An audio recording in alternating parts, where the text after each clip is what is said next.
A gente finge que não vê, a gente tenta se esconder, porque tem medo de viver, pra não mais sofrer, sei.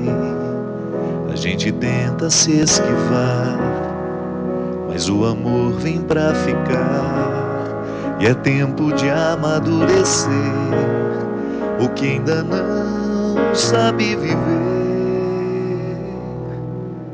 O amor é forte, mais que a morte é lindo, como o sol surgindo no amanhecer. O amor maduro traz em paz na alma esse tom de calma que completa a cruz. Sei, todas as vezes que o sol se pôs bem antes do perdão, deixando duro o coração, marcado pela mágoa, quando o amor chega pra mudar e Deus consegue lapidar todas as pedras que juntamos em cada dor da vida. O amor é forte, mais que a morte é lindo, como o sol surgindo no amanhecer. O amor maduro traz em paz na alma esse tom de calma que completa a cruz. O amor é forte, mais que a morte é lindo, como o sol surgindo no amanhecer. O amor maduro traz em paz na alma esse tom de calma que completa a cruz. Muito boa noite, nós começamos agora mais um programa Direção Espiritual. Já cansamos de dizer isso aqui, faz parte da nossa reflexão diária, que o sofrimento é inevitável na nossa vida, porque somos criaturas, porque somos falíveis, porque somos precários, e não é nenhum problema a gente reconhecer isso. Às vezes a gente interpreta de maneira muito equivocada o sofrimento como uma consequência do pecado. Eu gosto de ver além. O sofrimento, ele é natural em todo aquele que é criatura, porque nós sofremos de limites, nós não somos perfeitos. Mas ao mesmo tempo, o sofrimento pode ajudar essa imperfeição ter sentido. Quando nós descobrimos naquilo que nos machuca, de maneira sábia, como diz a música, as pedras que podem ser lapidadas, da mesma maneira como um diamante em estado bruto, a gente pode nem reconhecê-lo, porque ele não parece ser diamante, porque ele ainda não passou pela lapidação. O diamante em estado bruto é uma pedra igual às outras. Só o olho clínico, o olho técnico identifica que ali dentro tem brilho. E por isso, o golpe duro para poder retirar os excessos. A gente é a mesma coisa. Diamantes em estado brutos, em estados brutos, que precisam ser lapidados. Diamantes que necessitam o duro golpe da lapidação, para que a gente possa fazer brilhar o que existe por dentro. Nem sempre a gente consegue. Encontramos todo dia pessoas que fracassam nos seus sofrimentos. Pessoas que não sabem viver a contradição da dor, porque a dor é um território contraditório. Quando nós somos visitados por um sofrimento agudo, é como se a coerência do mundo fosse embora. É como se a gente não tivesse condições de ajuntar as peças do mosaico que somos, ou dar significado a cada parte.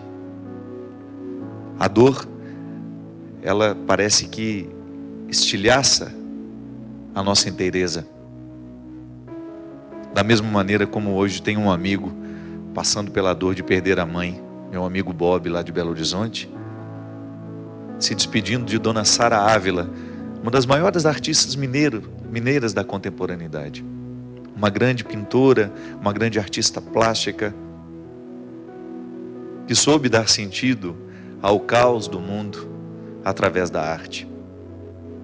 Aquela família hoje sofre a dor de perder alguém que ama. É natural que a coerência do mundo fique fragilizada para essa família, para os amigos que são próximos. Porque quando uma pessoa que nós amamos é retirada do nosso meio, o nosso mundo perde a coerência. Mas essa perda pode ser temporária. Quando pela força da ressurreição, nós começamos a resgatar a memória daquele que nós amamos e que nos deixou, e trazemos essa pessoa para o nosso dia a dia de outra forma, que não é mais física, não é mais material. É impressionante, minha gente, como é dom de Deus em nós, a resiliência. Sabe o que é a resiliência? Isso vem da física. Quem já viajou de avião sabe que se você tem uma garrafinha de plástico na mão, de água, por exemplo, fechada, à medida em que o avião começa a descer, aquela garrafinha modifica de formato, como se ela perdesse, né? Como se alguma coisa ali dentro, o ar, alguma coisa acontece e ela modifica. Mas depois, quando o avião pousa e que nós voltamos a estar no horizonte da vida, essa garrafinha reassume o antigo formato. A isso a física chama de resiliência, que é a capacidade de mudar de forma para suportar aquele momento e depois retornar. O ser humano é assim também.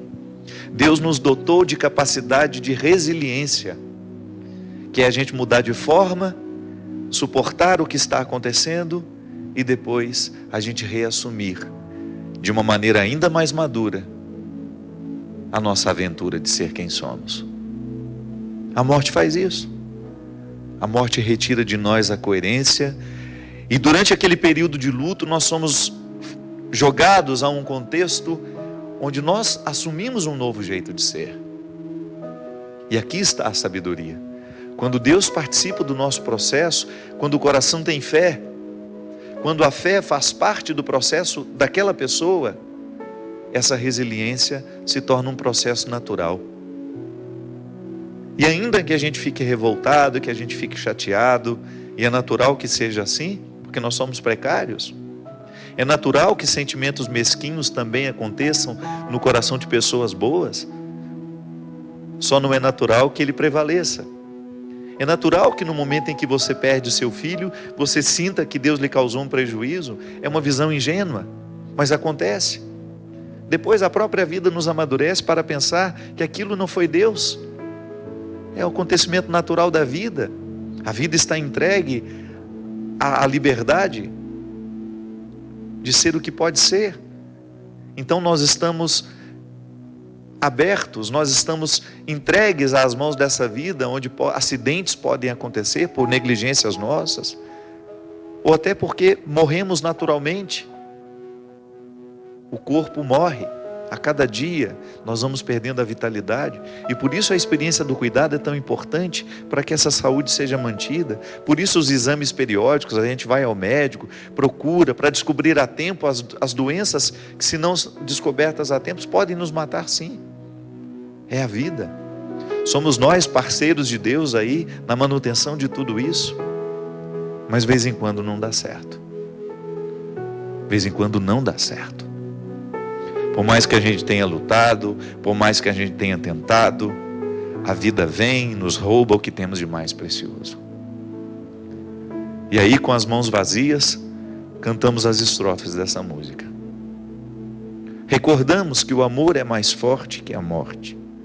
Recordamos que até mesmo os acontecimentos mais trágicos podem estar grávidos de esperanças e de aprendizados que nenhuma outra alegria poderia nos oferecer. É o caso dessa carta, que particularmente mexeu muito comigo. Eu recebi no dia que fiz o show lá na minha cidade, em Formiga, Minas Gerais. É uma conterrânea minha que me escreveu. Por ter viajado muito naqueles dias, por ter voltado para casa muito tempo depois, eu confesso que li essa carta tem só uns 15 dias. E fiquei muito tocado com o conteúdo dela. Porque aqui está justamente um testemunho de alguém que identificou na pedra do sofrimento uma oportunidade de lapidar um diamante. E eu acredito que toda vez que uma pessoa vence, toda vez que a força do cristianismo acontece no particular de um coração, isso tem de virar notícia. Essas cartas precisam ser lidas, esses testemunhos precisam ser divulgados, porque isso é evangelizar de maneira muito eficaz. Quando nós pegamos a vida do outro, o que Deus realizou naquele coração, no particular daquela história, e nós aprendemos com tudo isso. Padre Fábio, fazem 4 meses que minha filha faleceu. Ela tinha 11 anos e se chamava Vitória. Sei, padre, que eu fui escolhida a dedo. Sim, porque Deus me enviou uma preciosa anjinha. Durante a minha gestação, com mais ou menos 4 meses de gravidez, os médicos descobriram que ela tinha anomalias no crânio. Tinha anomalias faciais raras e gravíssimas, que no parecer do médico eram incompatíveis com a vida. Disseram-me que ela morreria durante a minha gravidez ou na hora que nascesse, iria morrer, tão logo viesse ao mundo. Porém, Padre Fábio, minha filhinha sobreviveu milagrosamente por 11 anos. Foi uma luta diária. Várias correções cirúrgicas, várias internações. Enfrentamos diversas situações ao decorrer destes anos, mas ninguém me conheceu e nem nunca ouviu de mim: eu desisto. Mesmo sendo um grande desafio, padre, foi uma alegria imensa tê-la conosco. Ela me ensinou a amar, a encontrar alegrias nas pequenas coisas, a aceitar o diferente ao invés de tentar mudá-lo, da forma que eu achasse ser correto, e aceitá-la como ela era, com suas necessidades e limitações. Ela nunca foi um peso para mim, padre, e sim um aprendizado. Aprendi como é ser mãe e uma mulher de verdade, a me tornar um ser humano melhor. Ela sempre foi a minha vitória, e eu sempre soube que ela era digna de ser amada. Pude amá-la incondicionalmente durante 4.352 dias. E ainda dói muito saber que não a tenho mais aqui comigo, padre. Estou ainda vivendo um processo em que às vezes me revolto, pensando por que Deus me deu um anjo tão especial e me tirou depois. Só te peço, padre, que ponha a minha vida nas suas orações, pois eu estou precisando muito. Com sua bênção, Valdirene. Aqui, a Valdirene me mandou algumas fotos desde quando a Vitória nasceu. E eu não acredito que seja oportunidade, não vem aqui a necessidade de mostrar as fotos, porque são fotos que chocam a gente. O momento em que ela nasceu, nem parecia um ser humano. Tamanha a quantidade de deformações que a Vitória tinha ao vir ao mundo. Mas por outro lado, depois de muitas cirurgias, depois de muita luta, tem uma foto que eu acho que pode ser mostrada, para a gente ver o que a Valdirene considera, de maneira muito justa, o diamante mais precioso que ela recebeu na vida. Essa é a Vitória. Podemos mostrar aqui? Essa é a Vitória. Você pode ver assim, isso. A Vitória já tinha cabelo nessa época, já tinha feito correções, muitas correções faciais. Pra você ter uma ideia, quando a Vitória nasceu, parte do crânio dela era aberto, ela conseguia ver, né, através das primeiras fotos, como seria um desafio para essa menina. Eu acredito que tenha sido para a medicina um milagre, um verdadeiro milagre, essa menina ter vivido tanto tempo. Mas fico pensando, minha gente, na grandeza de alma que essa Valdirene, que nós não conhecemos o rosto, conhecemos apenas a história e um relato de uma maternidade que para muitas mulheres poderia ser desastrosa. Quem sabe para muitas pessoas interpretar o sofrimento dela como um prejuízo. Tantos anos essa mãe deixou de viver para viver em torno de uma criança que não teria futuro, os mais práticos diriam. Às vezes a nossa visão prática é a maneira que nós temos de ser cruéis e justificados pelo bom senso. Não é assim? Não é assim que muitas vezes nós somos cruéis com o outro? Quando amparados no nosso bom senso, nós nos sentimos de ter o direito de ter uma visão prática. Seria melhor se tivesse nascido morta, alguns poderiam dizer, ao ver o sofrimento e a labuta diária da Valdirene com essa criança. Eu me recordo que eu ainda era seminarista, trabalhava em Brusque, Santa Catarina, e nós fazíamos aquilo que nós chamávamos de PEP, que era um projeto de evangelização popular.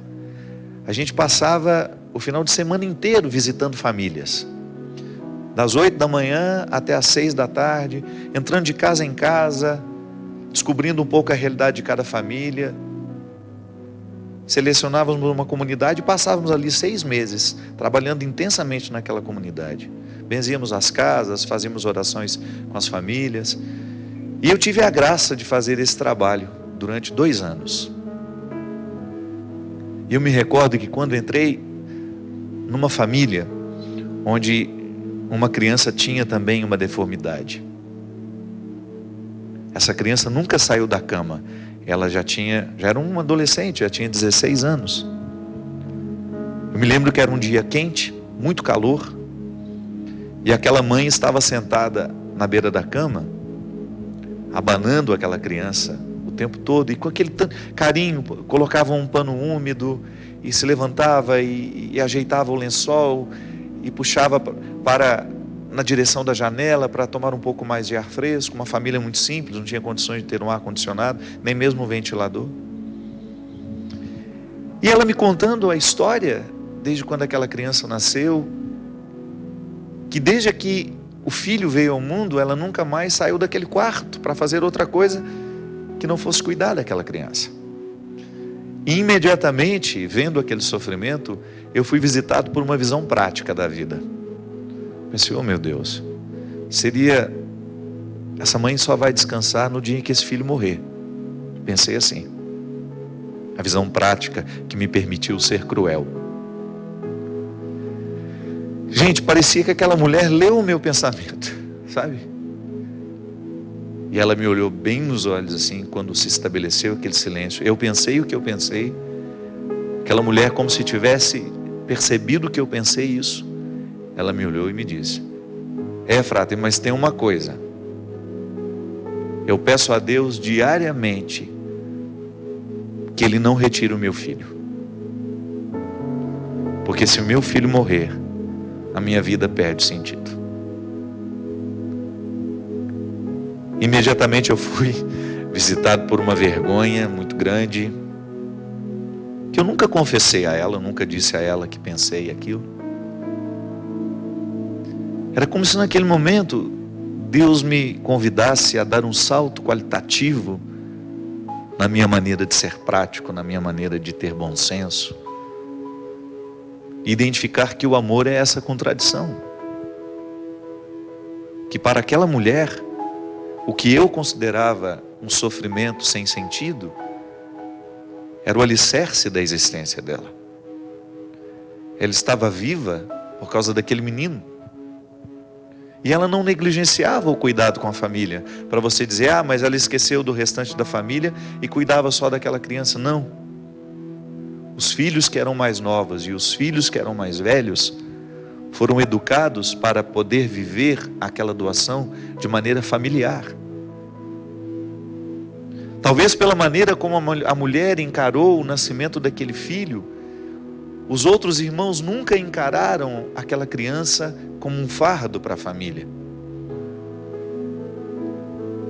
E aquele rapazinho lá na cama, mesmo sem saber do que ele significava, que nós não sabemos qual era o nível de consciência que ele tinha, o que eu sei é que quando aquela mãe conversava qualquer coisa com ele, ele oferecia a ela o sorriso mais bonito que um ser humano pode oferecer ao outro. O que eu sei é que no silêncio daqueles corações, uma linguagem muito superior àquela que eu podia fazer, se estabelecia. E o mistério de Deus, nessa hora, minha gente, acontece. Porque Deus nos fala muito mais quando nos calamos do que quando falamos.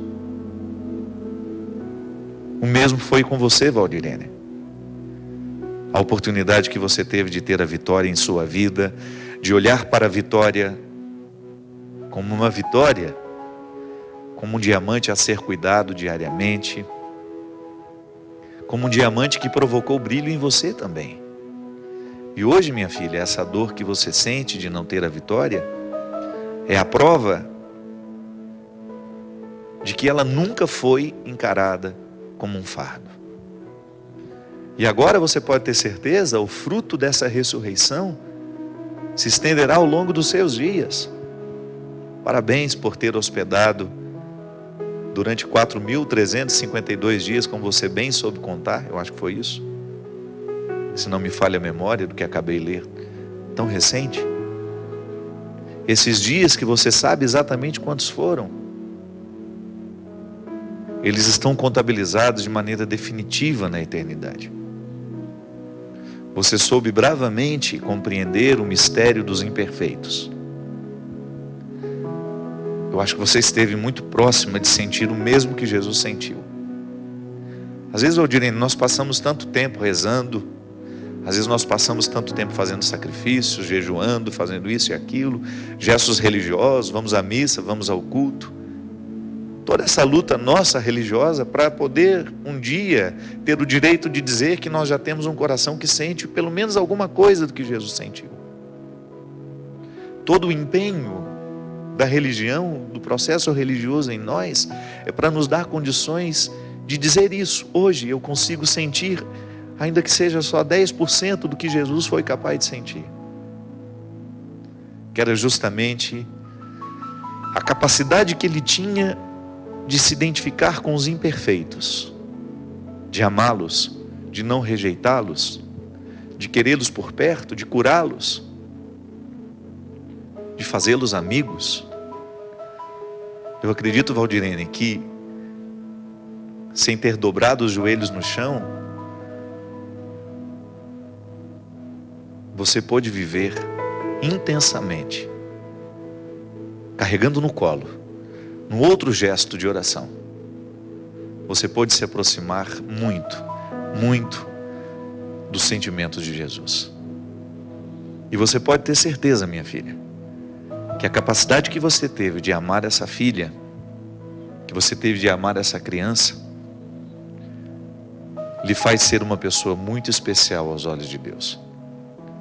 E porque é especial aos olhos de Deus, torna-se hoje para nós um motivo, um exemplo, para que a gente também faça o mesmo. Porque às vezes, Valdirene, as pedrinhas que são jogadas na nossa vida são tão miseráveis que a gente fica até envergonhado diante de você. Às vezes as pedras que chegam no nosso coração são tão pequenas e nós a enxergamos tão grandes que a gente tem vontade de pedir perdão a você. Como cristão. E nesse pedido de perdão também um agradecimento por você ter nos contado a sua história. Mas antes disso, por ter vivido no silêncio da sua casa durante tantos anos, esse gesto tão cristão de fazer valer todos os sofrimentos e de encontrar neles um motivo para celebrar a vitória. Muito obrigado, minha filha, pela sua partilha. E eu tenho certeza que a sua história vai acontecer, vai modificar muitos corações que hoje nos assistem.